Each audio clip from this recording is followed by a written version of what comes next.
In a 5-4 decision, the Supreme Court has ruled that every state in the nation must allow gay marriage. So it's a really, really great day for America. It's a historic day, for sure. We took a giant step towards a more perfect union today. Now, for those of you who don't know, before this case, it was 37 states that already had gay marriage. There were 13, some of the most conservative states, that were holding out, and they didn't want to allow gay marriage. Now they don't have a choice. So the Supreme Court ruled that the Due Process and Equal Protection Clause of the 14th Amendment extends to LGBT couples and their right to marry.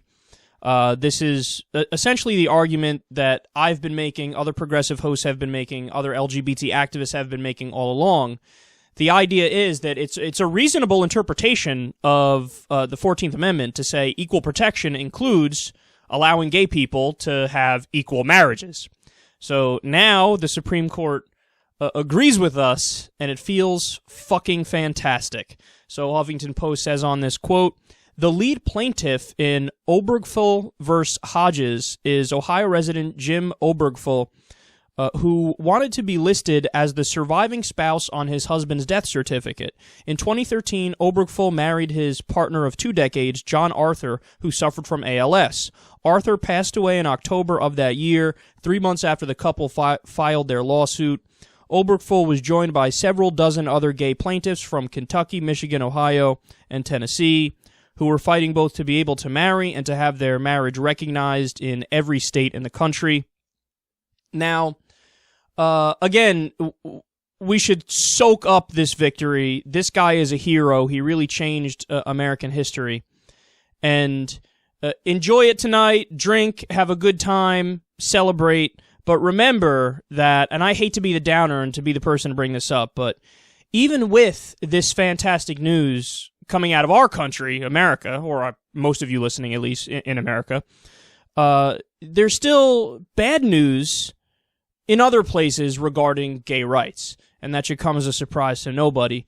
To give you some specifics on that, there are 76 countries where just being gay is illegal, and it has various different levels of punishment depending on which country you're talking about. But 76 countries say it's illegal to just be gay. Now, also, there's 10 countries in the world still where they kill you for being gay. So the idea that the fight is totally over, the fight is not totally over, definitely not worldwide, and actually, even in the United States, while we did win on one of our biggest fronts here, gay marriage, there's still 29 states in America that can fire you for being gay, or they can kick you out of their restaurant because you're gay. An owner can say, look, you're a guy and you seem fairly effeminate, I'm not comfortable with that, get out.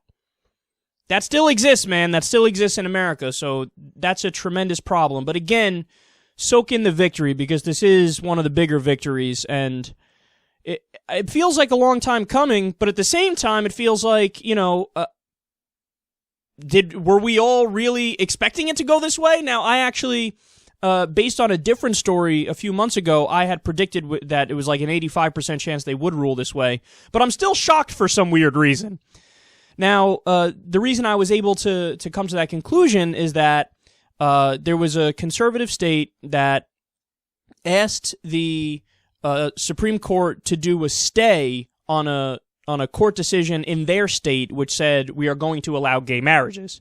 So the government didn't like that in a red state, and they said, well, grant us a stay. So in other words, don't let gay people marry in our state until you hear the next gay marriage case, and then after you rule on that case, then we'll see what happens. But what the Supreme Court did is they said, no, we're not going to grant you a stay. And as many analysts pointed out at the time, which is what I was reporting on, they said, well, that can only mean one thing, that the Supreme Court is going to go on the side of gay marriage when they hear that next case and when they rule on that next case. Because they always would grant a stay in that scenario, but they said, we're not going to grant you a stay. Your state has to continue to allow gay marriages. And the people in the state were like, what's happening here? I mean, the only thing you could take away from that is the Supreme Court is going to say in a little bit, it's happening in every state. So, again, it's a great day. Now, I want to read you the final few paragraphs here of Justice Kennedy's opinion on this. As many people have pointed out, it's really beautiful, actually, what he says. He goes, "No union is more profound than marriage, for it embodies the highest ideals of love, fidelity, devotion, sacrifice, and family. In forming a marital union, two people become something greater than they once were. As some of the petitioners in these cases demonstrate, marriage embodies a love that may endure even past death. It would misunderstand these men and women to say they disrespect the idea of marriage. Their plea is that they do respect it so deeply that they seek to find its fulfillment for themselves. Their hope is not to be condemned to live in loneliness, excluded from one of civilization's oldest institutions. They ask for equal dignity in the eyes of the law. The Constitution grants them that right. The judgment of the Court of Appeals for the Sixth Circuit is reversed. It is so ordered." So, again, it feels good. They ruled the right way.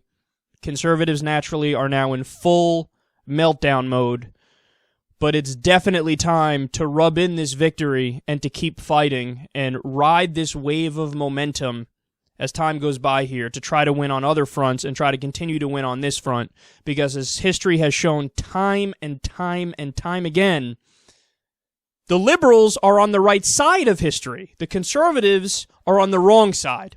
They try to block everything every step of the way. Back when there was slavery, the conservatives defended slavery and say, keep it like it is right now.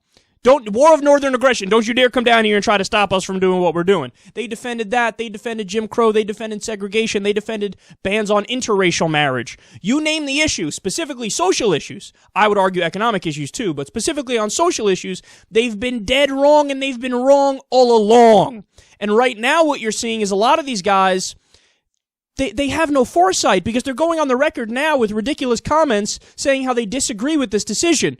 Well, you idiots, don't you understand that this is going to be viewed through the eyes of history, just like George Wallace, for example, the segregationist Southern governor who said, what was it, segregation now, segregation tomorrow, segregation forever? And in his mind, he was thinking, I'm the moral one, I'm the principled one, I'm the one that's standing up for the people. Meanwhile, how do we look at that asshole today?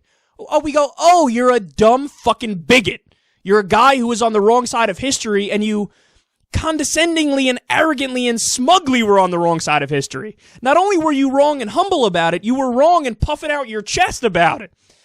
So, again, what liberals should do is we should marry, especially on an issue like this, our rightness with that arrogance and let them know, look, join us or get out of the fucking way, all right? There's no two sides of this that are equal and opposite, and there's a fair argument to be had, and, oh, I see where they're coming from. No, if you're standing in the way of gay rights, you are standing in the way of civil rights. Just like we look back now at the 1960s era, the civil rights era, and we go, oh, once I was right, once I was wrong. Nice. That's exactly what's going on today. Exactly what's going on today. Conservatives can try to twist it in their own minds and think like, no, we're the ones who are standing up for the rights of Christians, but you're not doing that. What you want to do is stand up for the rights of Christians to take away other people's rights, which is not a right. It is not your right. So we won, we're going to continue to win, and you better get the fuck out of the way, because we're going to ride the wave, and we know we have the better argument on our side.